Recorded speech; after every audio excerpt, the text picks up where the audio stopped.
Alors,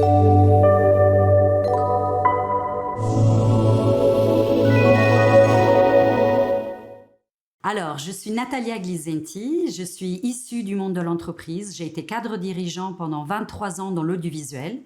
Et il y a 9 ans, j'ai fait un revirement assez radical dans ma vie professionnelle et je suis devenue coach et consultante, et notamment coach créative chez Inspiration Management.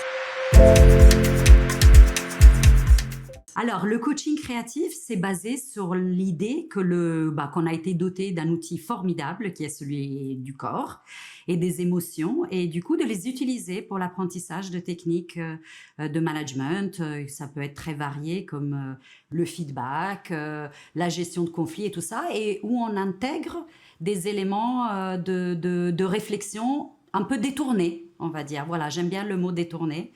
On prend des chemins inhabituels pour vraiment ancrer et vraiment intégrer ce qu'on est en train d'apprendre là-dedans. C'est très varié. En général, donc, il y a toutes les méthodes assez classiques d'accompagnement collectif et individuel, donc de coaching, où je vais intégrer l'utilisation, par exemple, de l'écriture ou du collage ou encore du jeu théâtral. Je vais vous donner un exemple. Quand on travaille la cohésion d'équipe ou la gestion de conflits en entreprise, on va utiliser le jeu théâtral pour faire du jeu de rôle, pour faire des mises en scène, des mises en situation, et du coup, l'apprentissage devient très, très percutant.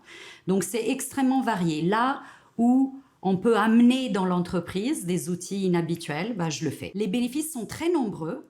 Alors, le premier bénéfice que moi j'aime beaucoup et qui est très apprécié des stagiaires est celui de faire quelque chose qu'ils n'ont pas l'habitude de faire en entreprise. De dessiner, de faire de la peinture. Ça m'est même arrivé de faire des colliers de perles pour travailler l'optimisme, la gratitude comme outil, comme levier de management.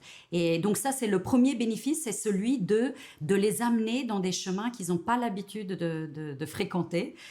Ça peut être, par exemple, du coaching en mouvement. Je vais les amener au Bois de Vincennes, travailler en mouvement, et en fait, tout ce qui concerne le corps. Donc ça, c'est vraiment pour moi le premier bénéfice, c'est de les surprendre, voilà, en quelque sorte.